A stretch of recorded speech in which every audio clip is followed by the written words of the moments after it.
Hello, hello. Welcome to all of you fans of Justice League and Justice League Unlimited. Sit back, get yourself an ice-cold soda, maybe a hot herbal tea, whatever it is you'd like to drink while you enjoy your podcast. Get in your comfy chair, pull your blanket up over you, and hang out, relax. Don't fall asleep, though, because our guests will get upset.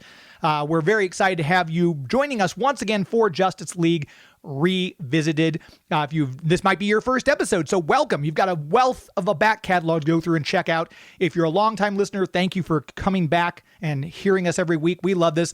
On the other half of the Zoom screen, live in front of a studio audience, evidently, is my wonderful co-host, the voice of Wonder Woman, Susan Eisenberg. How are you?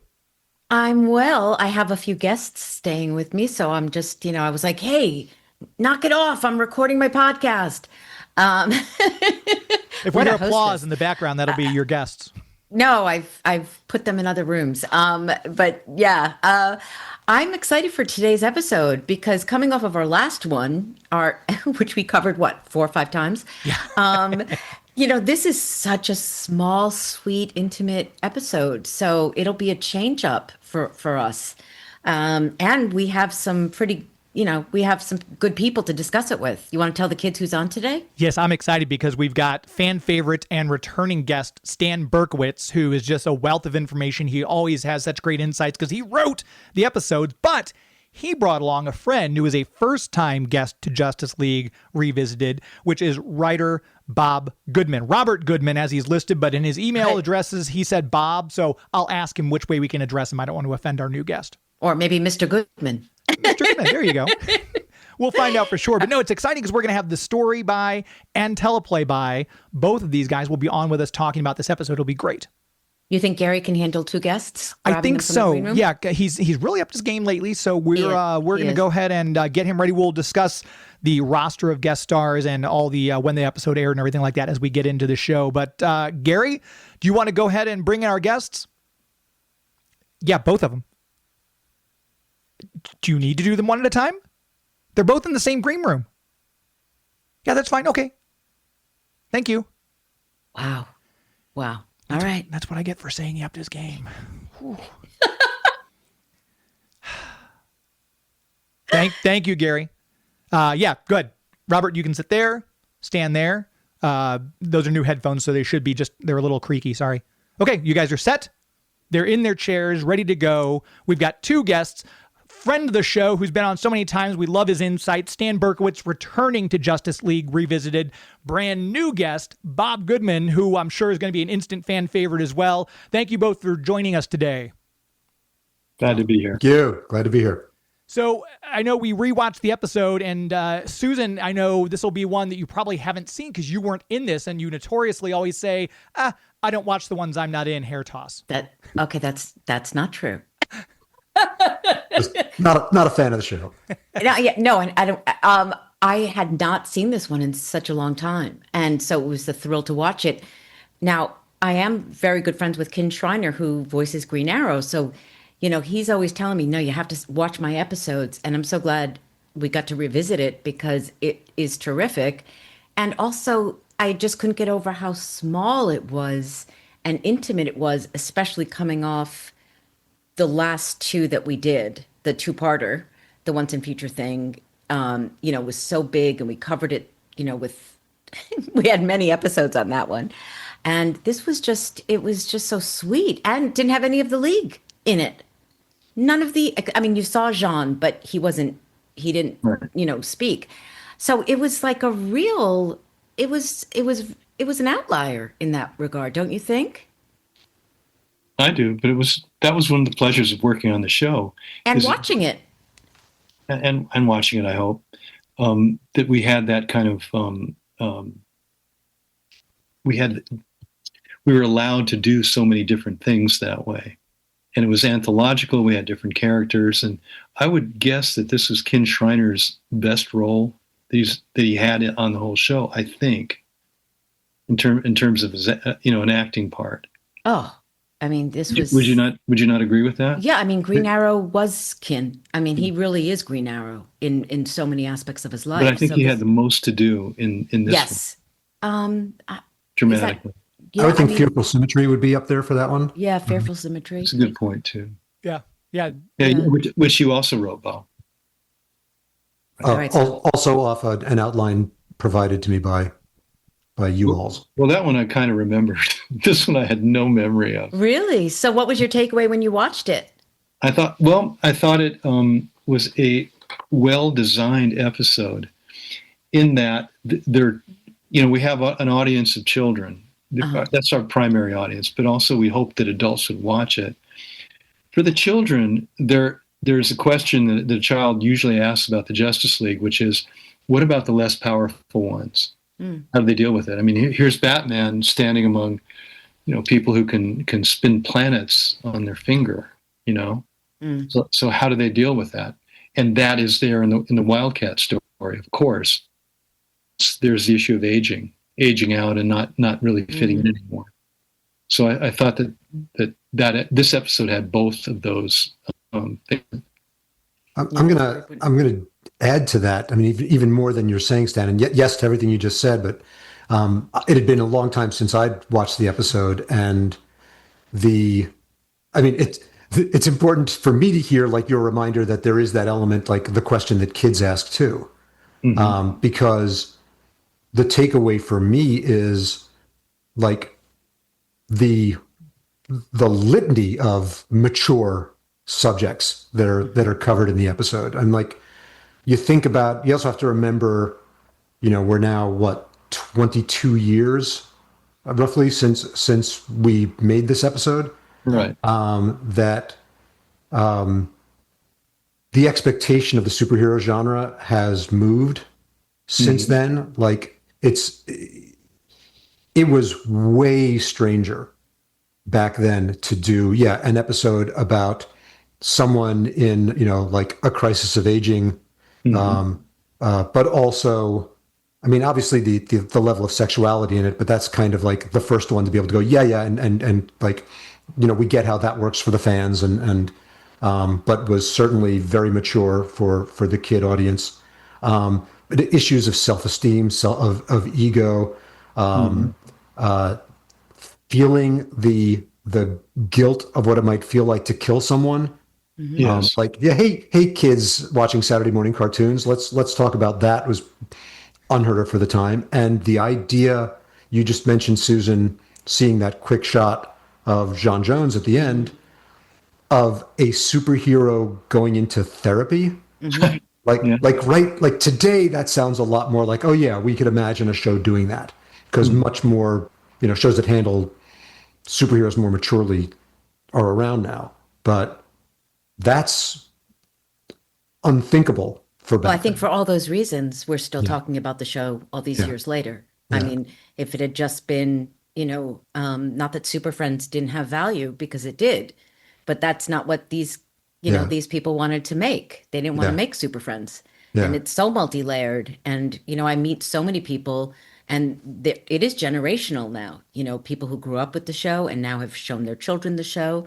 And it's it has that for the children, and it has something for the adults, which if you're a parent, that's like a total gift, because you're going to have to watch these over and over again. And, you want to be able to sit through it and enjoy it. Yeah.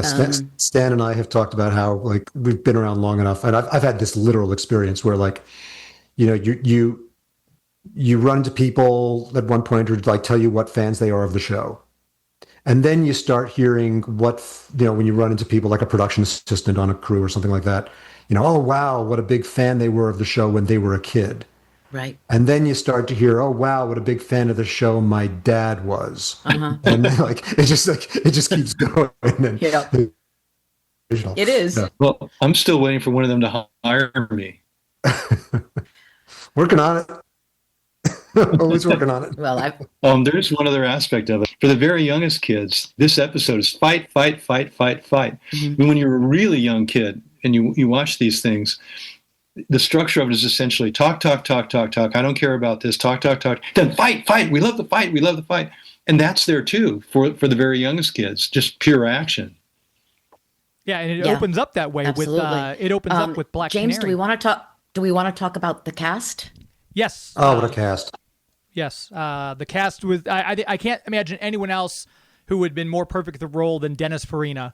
for Wildcat. God. Just Great. the way he delivers some of those lines is outstanding. But we've also obviously got Morena Baccarin as Black Canary. We mentioned Ken Schreiner as Green Arrow, Virginia Madsen as Roulette. We have Jamie Alcroft as Larry and also as the ticket scalper. And we have Walter Lang as the head of the gang at the beginning and also the voice of Atomic Skull. Like we said, a very small, intimate cast, but I think that's just perfect for this, where I have on my notes, intimate, not world-shattering, because this was a very personal story, and I love that take on it. Yeah, and when I saw the Virginia Madsen, who I'm such a fan of hers anyway, but she so reminded me of like an Ida Lupino character. Like this had such a film noir quality to it.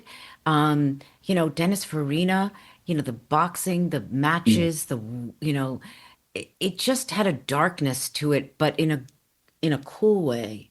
And I thought the casting was spot on. I mean, I think Black Canary, I don't think we had any shows together, the characters of Black Canary and Wonder Woman. And I thought she was just so terrific. She really walked that line between the sexy and the superpower, the heroine, and she did a terrific job. I mean, everyone did, but Dennis just broke my heart. I mean, he just broke my heart. He was so freaking brilliant in it. Yeah, it's perfect casting. Perfect. Well, that's our show. Perfect casting. It was, crazy. Yeah, with Andrea at the helm, kind of casting all these people. I know Andrea said before that she already had in mind people who she knew would be a perfect fit for the role. And as I'm revisiting all these episodes, she never missed. Every single one was so well cast. But I remember that classic cover, and I know Stan, we talked before, you're a comic book guy. Bob, I don't know how much comic book stuff you were into, but I always picture that episode of issue of The Brave and the Bold with Batman and Wildcat fighting each other on the cover with Joker being the referee. And as soon as I saw this episode, I thought about that issue of the comic books, and it's one of those things. Comic book fans like to see the heroes fight. There's a reason why The Thing versus the Hulk sells comic books, or why Superman versus Spider-Man, which we're going to get treated to this summer, is always such a fan favorite. Right. Yeah. Why do you think that is, Bob? Why do I think fans like to see the heroes fight? Wow. I mean, I don't know myself. Yeah, it's a great question. I mean, the things that immediately come to mind, and I don't have an answer, right off the top of my head for that. There's a big question there, right? It like what better way to start a story that you just don't know the answer to. Plus, at just a fundamental level, they love seeing these characters. And so to see more than one of those characters in the story at the same time, that's exciting. This isn't exactly an answer to why, maybe just help explore it. There's like, what's the classic, the number one question fans always want to talk about? Who would win in a fight, Batman or Superman? Right. That's like the question. And what's great about it is different people have different answers to it. My own answer to it has changed over the years, right? So it's it's just kind of a classic thing.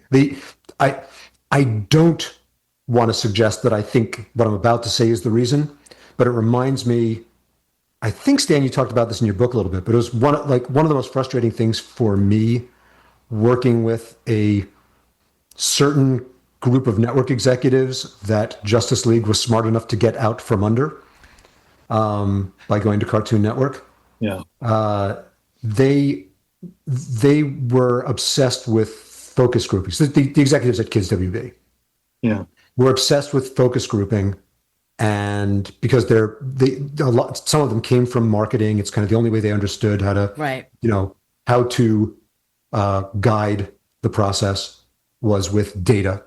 And they would sit, a group of 8-year-old kids in a room watching an episode with little remotes in their hand with a knob.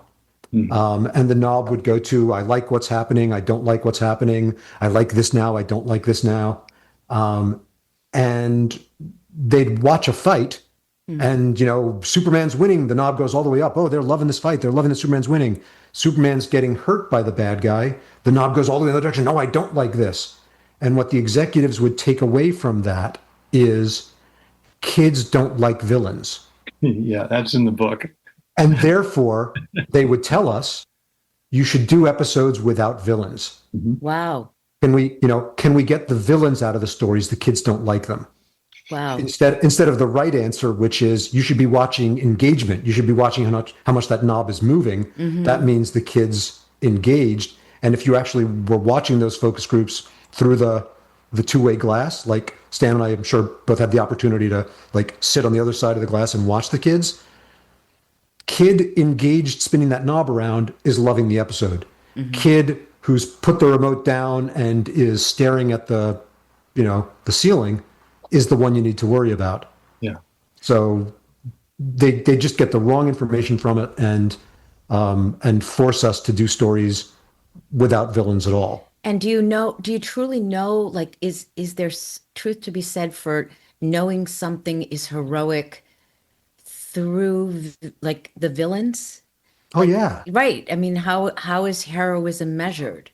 Yeah, that's exactly right. The only measure of your hero in a story is what they had to overcome. Right. And the antagonist you pit them against. Right. So you take out the antagonist and it's like womp womp. I mean, what do you have? Well, I mean, you can only do so many stories about earthquakes, tornadoes, storms, sunspots. I actually did one where the villain was sunspots. Yep. Really? That was Static Shock, wasn't it? That's the villain was sunspots, and that's not the name of someone. It's literal spots on the sun was the villain. No, I think you can do that sometimes, right? Like that some characters, and the first one that always comes to mind is Superman, is tough to tell a story about because he's so powerful. And so a great place to go is take his powers away and show that he's still Superman even without his powers. Yeah. So that's where natural phenomena sunspots come in handy, but you're not going to do that every episode. And when we get stuck literally doing, whole seasons of shows just about the weather, then we're in bad luck. Sorry, they were doing this outside the league, like that Wildcat was doing this, and she had to get Green Arrow away from the league and away from the Watchtower because what was going on was outside of all of this. If Wonder Woman or Batman or not Batman, but if Wonder Woman or Superman had walked by and heard that they were doing all of this, would they have just been like, no, this isn't how it's done? Yes, that's why they had to do it the way they did. Right. And that gave the story a little bit of extra interest and mystery, I thought. And how popular is Wildcat as a character? Is he somebody that, the average fan, which I'm not, it would know and be like, oh, it's Wildcat? No, I mean, we assume that no one would have known about him until they saw him on the show. Really? So there's enough exposition about him within that one show so that someone could come along without knowing anything about it and go, oh, okay, I get it.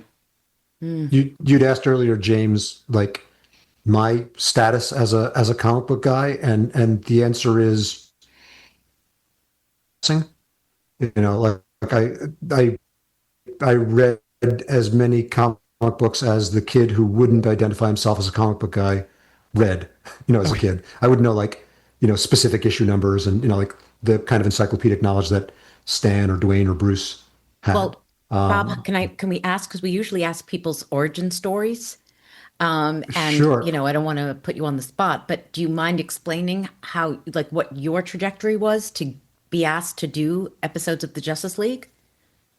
Sure, I will. Just to finish the point I was on. The reason I mentioned that is one of the big fun parts for me of getting to help on this show was Stan and Dwayne would send me an outline that they had already in house, and I would learn about characters I didn't know about, and including Wildcat. Right. And that was always exciting. I was learning about these characters anew, and I think Stan, tell me if you disagree. Part of the value I provided was that outsider's point of view. Was, like he's saying, that I didn't, you want this to play to an audience that doesn't know these characters, and so bring somebody on who is that point of view. Right.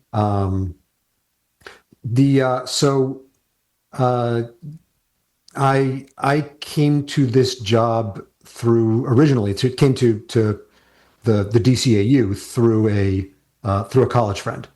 I was living in New York, trying to make it as an indie feature filmmaker, and a friend of mine who had moved out to LA sooner than me was working as Alan and Paul's assistant on Batman.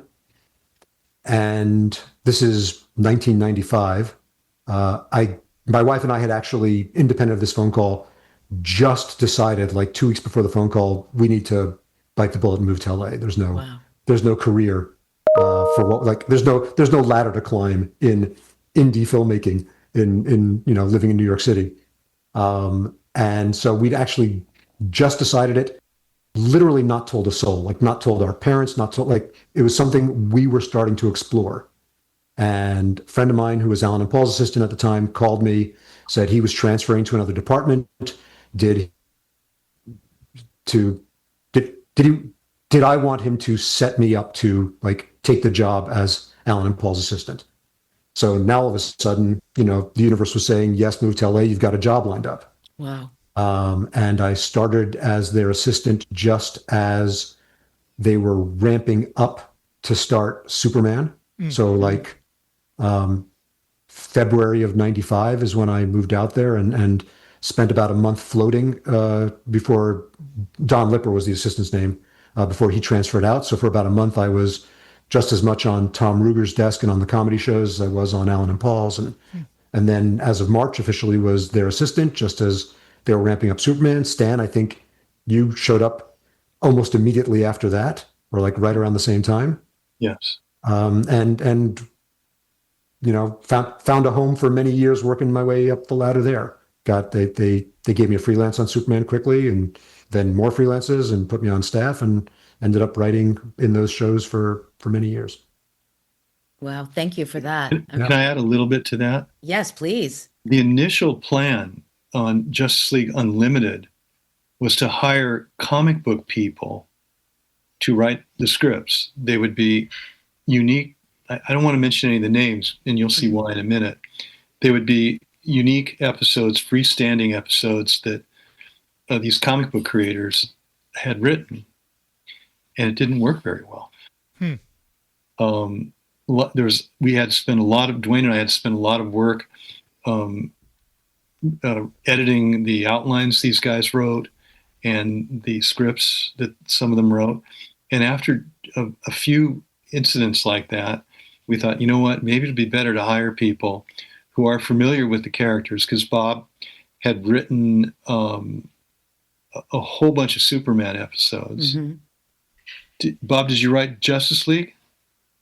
I did not write on Justice League. That coincided with Zeta Project. Because you were doing Zeta. Yeah. And then you were away for a little while. You didn't have an office there. Right. But we obviously remembered you and obviously socializing with you all the time anyway. Right. And we thought, well, you know what? It might make more sense if the outlines are done in-house by either Dwayne or me, and then we bring in a writer that we can depend on, who we know will do good work. And that is why we brought Bob in. Yeah, and that's always nice to hear. J.M. DeMatteis obviously was a comic book writer who did work out, because I know he did several episodes, and we just had him on not that long ago with you, Stan. Yes, but with Mark, it was a little more difficult because he lived on the other side of the country. Right. With Bob, he could come in, we could talk and all that. But with Mark, it when you're doing it over the phone, and I think via fax at that point, I'm not sure if we were still using faxes. Probably not. But yeah, there were a couple of freelancers that we depended on very, very heavily. It was a great system, I'll say, to be working in, that Stan and Dwayne had already come up with an outline. They'd kick the tires on this story thoroughly. By the time I'd get an outline, and I mean, yes, there were still faxes at that point, but I think we were mostly working with email. This one is a perfect example. There, it was all there. Stan has heard this before. I'm kind of obsessive about saving all of my notes.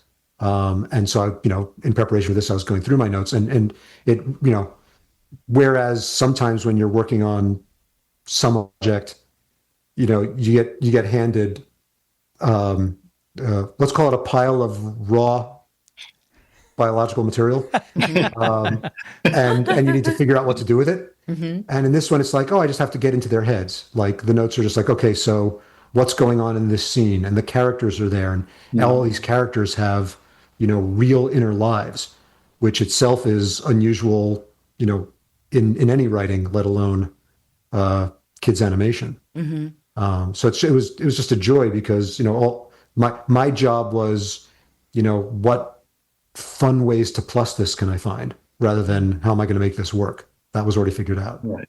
And as a result, you had very little rewriting to do after you did that first draft. Would that be correct? That's true. Yeah, it's funny. I look back at the scripts that I did for you guys, and so a file will be labeled, first delivered draft, and then I'll look. Well, where was the second delivered draft? Oh, there wasn't one. Yeah, that's what aired. Yeah. Any thoughts that you can share about working with Dwayne McDuffie? Which one of us are you asking? Bob. I wish I had gotten to do it a lot more than I did. And I knew Dwayne for a long time. We actually were at NYU at the same time. Wow. Before he came out, and another friend of mine remembers him much more then than I did. I think we kind of brushed briefly. We spent a good couple of years in the same offices together. During Static Shock when you guys brought him over from Florida to be there, and then like we were saying, the 2 years that I was doing Zeta Project, you guys were on Justice League, or Static Shock, and then Justice League, and so I got to spend a lot of time with Dwayne, socially more than working with him. Mm-hmm. I did also write a freelance for Ben 10, like he and that was later, much later. Yeah, later. But everything I'm saying goes right to, Dwayne being at the heart of these shows, that these characters had, real inner lives and mature human inner conflicts and emotions that I mean, Stan included. That's not to, it's right. Both of you. Mm-hmm. But I like that you're nodding your head, Stan. I feel like that had a lot to do with the fact that both Stan and Dwayne treated every one of these characters like they were, real people that you had to sort of look under the hood and figure out why they were the way they were. Mm-hmm. Why is Wildcat the guy who fights and that's all he knows? It's not just take it as, well, that's a comic book character. No one was just a comic book character, and that's what working with Dwayne was like. Mm-hmm. I do like the episode starts out with, we see Canary take down 6 guys when she's busting that truck group. And so I love that we're all in on the joke when she's telling, Green Arrow, hey, go easy on me. And then she ends up breaking out of the hole at the end. That whole scene, those two taken together perfectly encapsulate her. And I love the fact, obviously this is storyboard work and art, but how fluid her fighting style was, because I kept remarking about that. You see Wildcat's very brawlish, and even Green Arrow to an extent, but all of her moves were just so perfectly done and such beautifully fluid. And I love that, the way those two scenes were written back to back, and then just how the storyboards came across. Again, it's one of those reasons why this is one of my favorite episodes. Joaquin directed, I believe. Yes. Right? Yeah, that's right. Terrific director. Great guy. Yeah. We've had him on several times now. Good. And, hearing I remember Joaquin just starting out as the storyboard guy, right, and then becoming the director, and, having this podcast and being able to see him all these years later and seeing his successes, it's quite I mean, he was always special. He was such a young guy, Yeah. and he always stood out. So yeah, so we've had him revisit a few of the episodes with us and hearing about all of that. Yeah, it's been really fun. Yeah, I was watching it again, James. I was noting the same thing you were just talking about. It's not just the fluidity of her fighting; it's the fluidity of camera Yes. during it. Yes. And that's to Joaquin and the board crew, that they really got camera inside the fight, and camera spoke to the nature of the fight. Yeah, and there's this sort of sweeping 360s around her. Yes. And yeah, it's masterwork. Is Joaquin into martial arts, or was he? Does anybody know? That I don't know. You kind of had the feeling he might have known that world pretty well. Quite possibly, yeah. And I don't think about it from that aspect, because in my brain, I know it's animated, but there is a cinematic camera type quality to that. And I would think, to your point, Stan, I would think Joaquin would have to have at least looked into it or had some passing knowledge, because it was just so swift and fluid and dynamic. Well, we know he'll be back, so we'll hit him up next time he's here. I also want to make sure, and I'm sad that I don't know specifically who boarded the episode, but we had such great board artists, and it's I get why we deservedly speak about the director, but the storyboard artists were so good, and it could very well be that someone in that group was the one who had the martial arts expertise. Right. Yeah. Quite possibly. One of the things I noticed too, with this being the human aspect, Stan, I know you're probably, if this wasn't intentional, you'll probably get why I felt that. But when rewatching it, remembering what Ali did at the end, how he kind of Bioshocked himself, I couldn't help but think of the Star Trek episode Amok Time, which I know Susan's shocked that I'm bringing up a Star Trek reference. Wow. So 33 minutes in. I know. I held back. Is that a drinking game? It should be. For those watching, it probably is. But yeah, Stan, I'm like, I wonder if that was intentional, that little that nod, or if that's just coincidence. Not for me. I don't know. I'm not sure of the Star Trek. So it was either coincidence or maybe one of the other guys put it in. Maybe Bob put it in. Bob, did you do it? Did you think of it? No, that was in the outline before I saw it. But I will say, James, having said before, comic books wasn't my thing. Star Trek was my thing. Okay. And I totally, it's the exact same move. Yeah.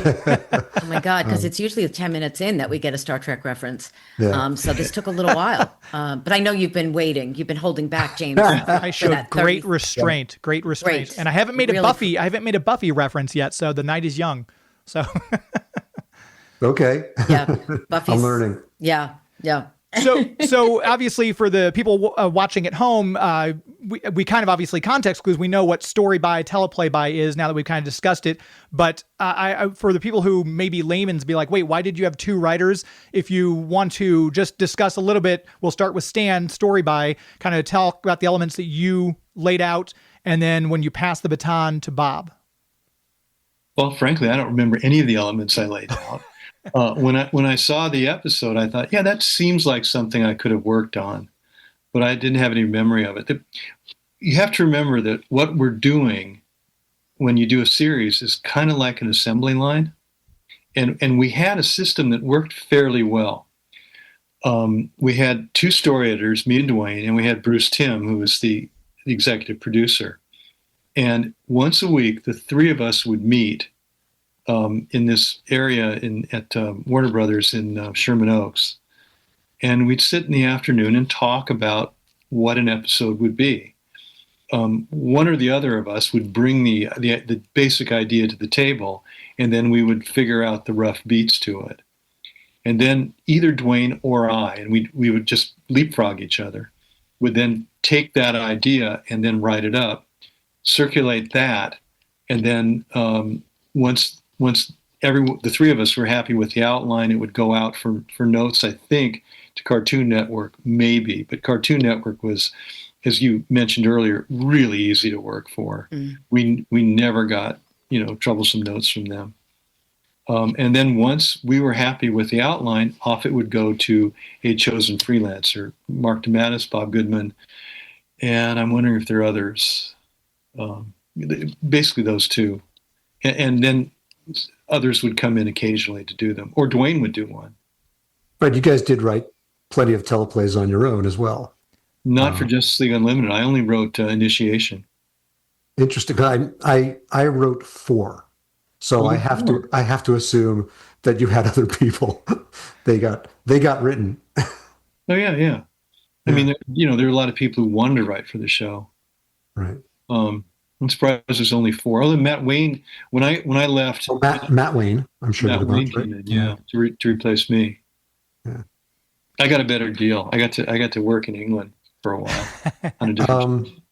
So James, the as you're saying, for people who haven't kind of gotten the primer on how it all happens, we tend to story by and outline by interchangeably, and what that document looks like is sort of a prose, like short story version of the episode. And Stan referred to working out the beats of the episode.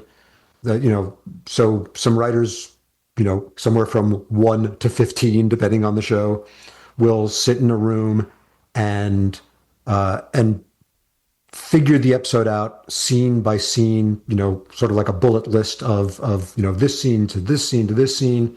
Funny anecdote that I learned recently, the fact that we call them beats. Stan, do you know the history of that? Where the term beats comes from? No. It's Billy Wilder and his accent, that what he was saying was, then we'll do this bit, then we'll do this bit, and bit became beat. And so anyway, eventually it's written up as this prose document that kind of reads like a short story.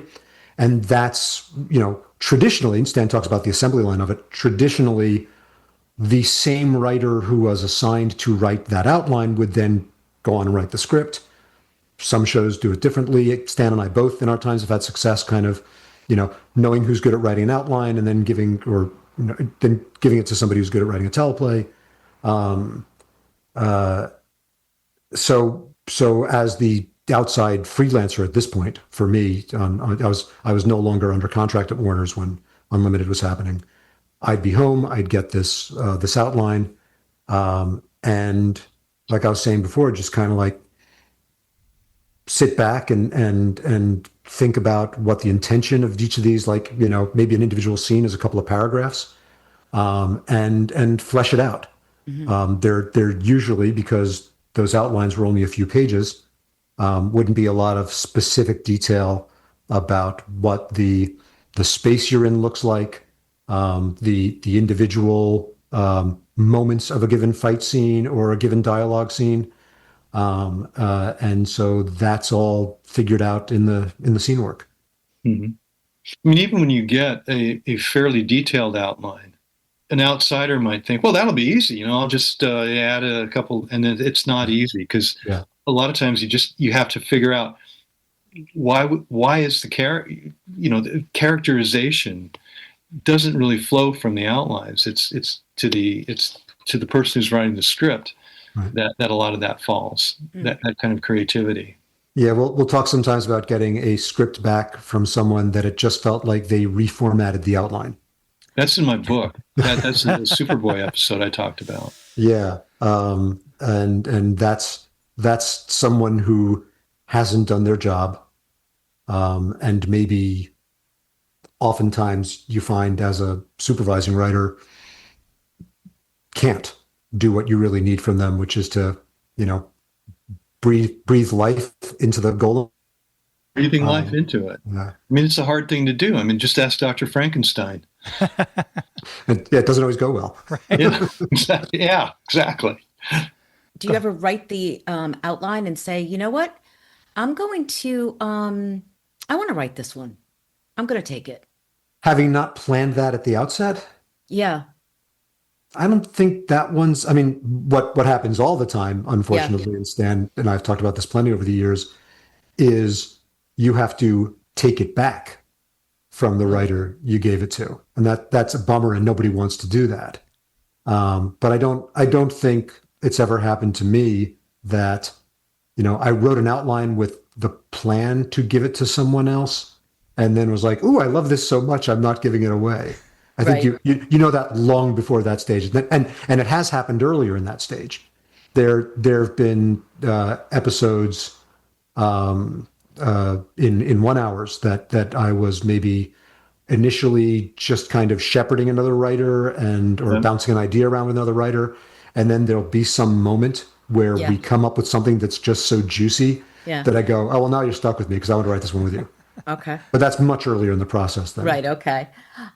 James, do we have questions? We usually put out questions to fans. Yeah.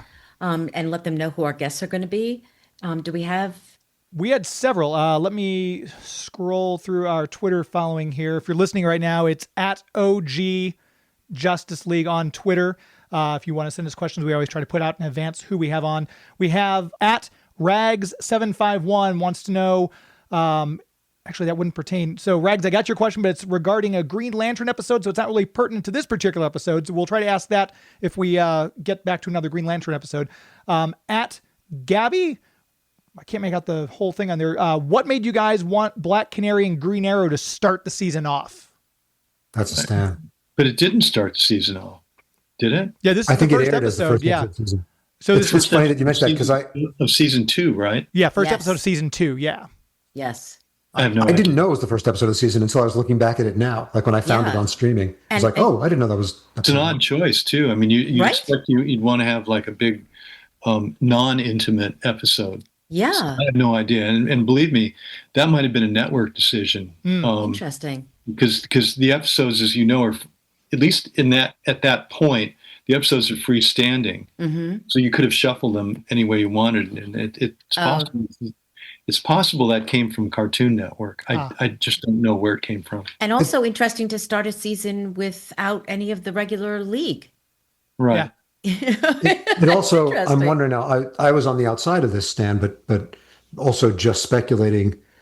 Sometimes, particularly with bigger episodes, there's a production issue that comes up. Something came back that didn't look the way you wanted, and it had to go back for reshoots, or something with just more elements is going to take more time overseas. Yeah. Maybe Bruce wasn't happy with an episode yet and wasn't ready to deliver it, and so all sorts of things could have happened.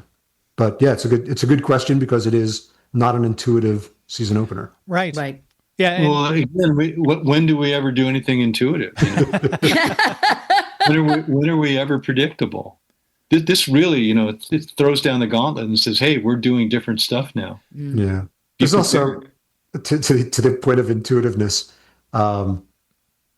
it's such, this is a kind word for it. It's such a collaborative process, which another way to say that is there's so many, hands, so many fingers in the process. Yes. That sometimes when, people on the outside, wondering what our, what the thought behind the creative genius was, the real answer was, well, a lot of people had a lot of opinions and we didn't necessarily have the final say in how something went, or it's just the way it worked out because, so-and-so wasn't available, or, all of that happens. And the username, I apologize, it was a long handle, but her actual @ is Shiera Hulls on Twitter. But she had a longer name, so that's why I was having trouble figuring out what she had there. We have @ Havoc0926 wants to know, who do we have to thank for the brilliance behind the design for Black Canary? I think that's all Bruce Timm, if I'm not mistaken. Well, it's Bruce Timm and his artists, Yeah. the ones who work for him, yeah. But that was, like we mentioned earlier, the fluidness of her fighting style and everything else, it was very well done. Our friend @ Girl with Cello, what was it like to write this episode without the original League members? Any thoughts as like when you got this, we're like, oh, so we don't have any of the original, the big 7 on here? Were there any thoughts to that at all? Or you kind of just mentioned a few little bits about that? Yeah, it was, for me, like I said, it was part of the getting an education at the same time. I had written Arrow before. Obviously, he's the best known of the characters of the main ones. so I had a handle on him already. I was aware of Black Canary, but had never gotten to write her before. I'm not even sure I'd heard of Wildcat before getting this assignment. But I mean, exactly the stuff that Susan, you opened with was all a joy for me, that this was a small, intimate, a story where we got to really get into the heads of some characters with real psychologies. And so it was all a joy. It didn't even occur to me, as far as I know, that, wait a minute, I'm not getting to write, Batman, Superman, Wonder Woman, Lantern, all of whom I loved writing. Right. Writing for you, Susan, was one of the joys of being in this world at all. I love doing Wonder Woman stories. But it didn't even occur to me that they weren't in this episode. And no one was saving the world, and the world wasn't in peril. Bob is very good at picking up the gauntlet, because if I pitched the idea of Wildcat as being, well, he's this guy who fights. Yeah. Everyone would say, I don't care about that. I don't want to read that. But yet Bob picked up that gauntlet, just as he did with the two characters, Hawk and Dove. Yes. Which in my opinion, it was the least promising thing. Mm-hmm. The two least promising characters in all of DC Comics.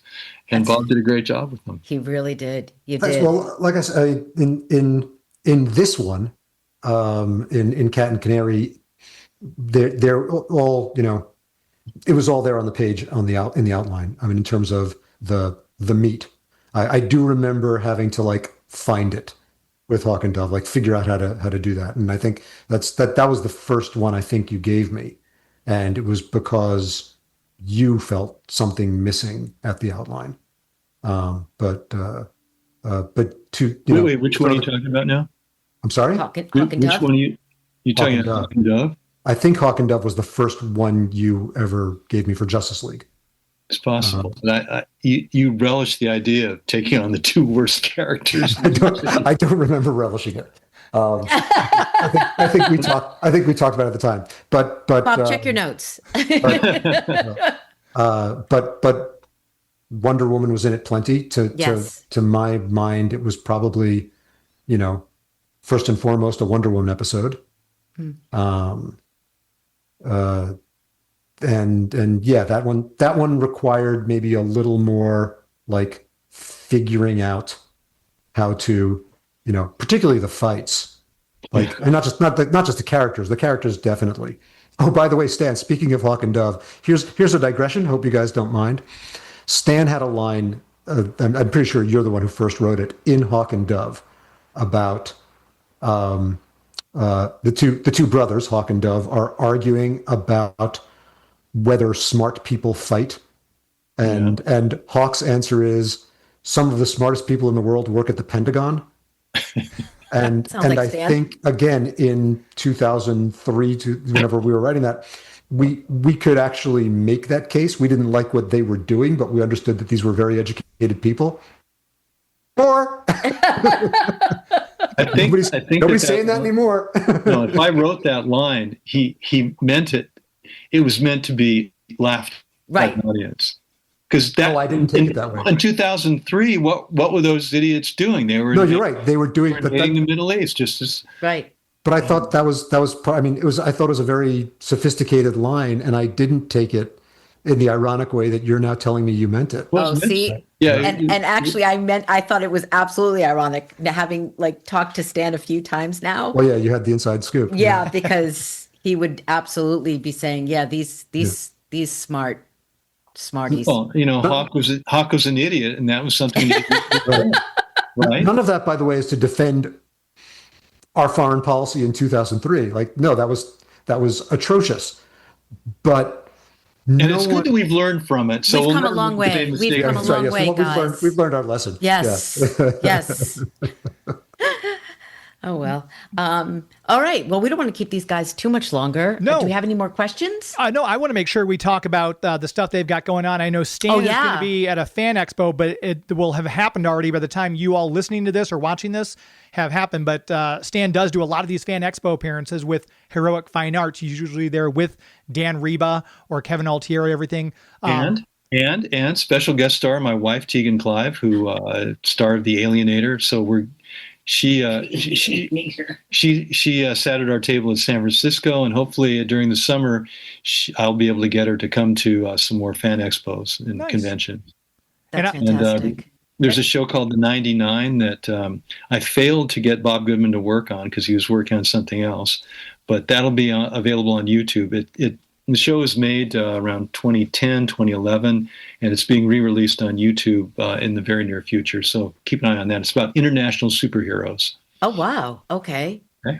And we do want to promote the book again too. So with please. The Secrets of a Superhero Scribe, which Stan very kindly show that cover. We have cover by Dan Reba. Yes. Cover by Dan Reba. There it is. And beyond the the big question about the cover. Wait, put the cover back. Cover back. Which one of it? Who's the model? Yeah. Who's that drawing of? Is it Stan or Dan? In all honesty, I gave Dan a rough sketch of what I wanted. Yeah. And it was based on a photograph, a selfie I had to take of myself looking up. And my sketch is not very good, but Dan's work is wonderful. Yeah, chef's kiss to him. As always. Yep. Throughout the book. So Mr. Goodman, do you want to tell us what's going on here? I'm currently on the hit ABC and Hulu show High Potential, starring Caitlin Olsen, airs Tuesdays at 9, and then shows up on Hulu the following morning. So hope everyone likes that and checks it out. Well, we know James likes it. And it's a huge hit. It's a real fun show. It's been doing so well. I'm always gratified to see shows that I like, because normally if I like a show, it ends up getting canceled after the first season. I'm like, oh, you've got to be kidding me. So it's so great to see that show getting its accolades.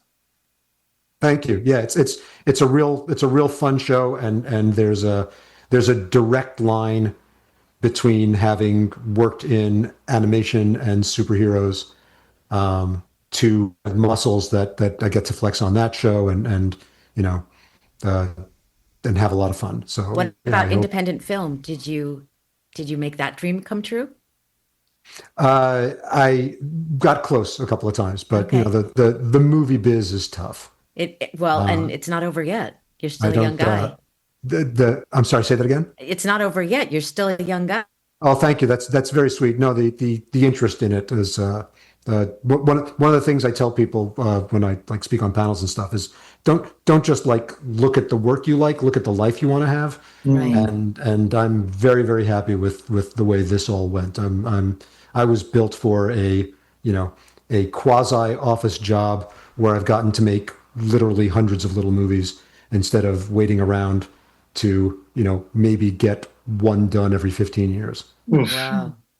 Well said. Well, James, is it okay to let them go? Yeah, we'll go ahead and we'll stop the recording here. So if you would stick around for just a moment after we hit the stop button. But as always, Stan Berkowitz, fan favorite. We always love your insights. Thank you for being on the show. And brand newcomer, Bob Goodman. We appreciate your time so much. It's been an absolute delight to get to know you. Thank you. Glad I finally got onto the show. Yeah, thank you so much. Thank you, guys. Till the next time. Till next time. So long. Bye. There they go. Very nice to have a brand new guest with a fan favorite guest. That was fun. That was really fun. And it's great to hear new insights. And he's a note taker, so he remembered things.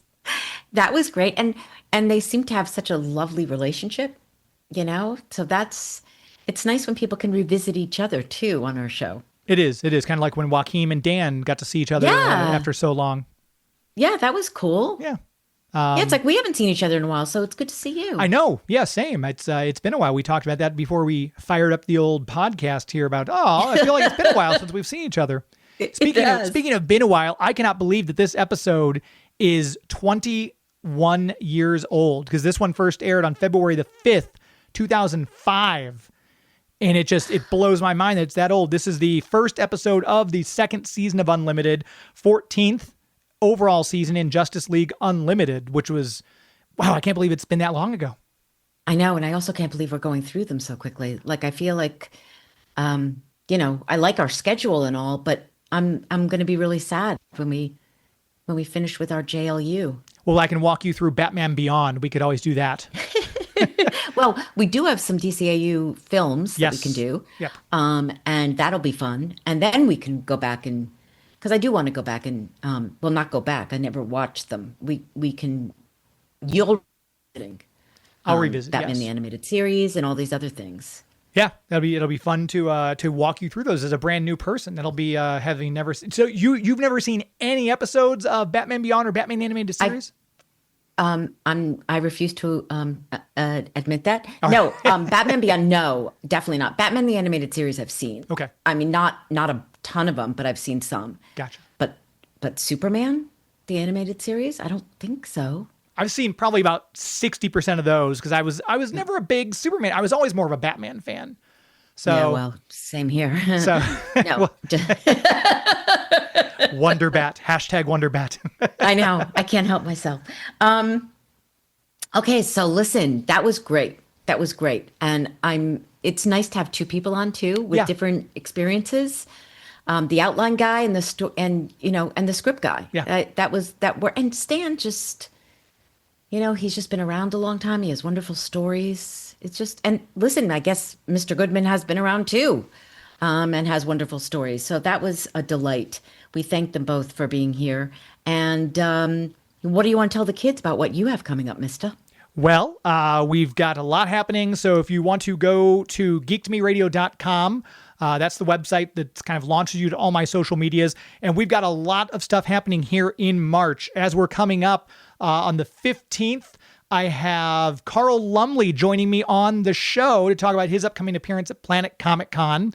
So you can check out that episode live. This is every Sunday, 10 o'clock Eastern, 7 p.m. Pacific. The following Sunday, on the 22nd, I'm going to have soap opera icon Teo Penglis join me to talk about a brand new travel podcast. He's got Tony DeMira from Days of Our Lives, as you well know. So exciting. And I've also got screenwriter Billy Ray on. He's got a young adult novel, but he's also a screenwriter as well. So we'll be talking about some of his movies that he worked on, like Volcano, Captain Phillips with Tom Hanks, and the new book he's got out. And then finally, on the 29th, Andrea Romano will be joining me live on air to talk about her upcoming appearance at my Comic Con, Two Rivers Comic Con in April, where you'll be able to meet her as well. And that's just for March. You can't even believe what we're going to have on tap in April. So go to youtube.com/Geek To Me Radio, hit the subscribe button and the bell so you get notified every time we go live.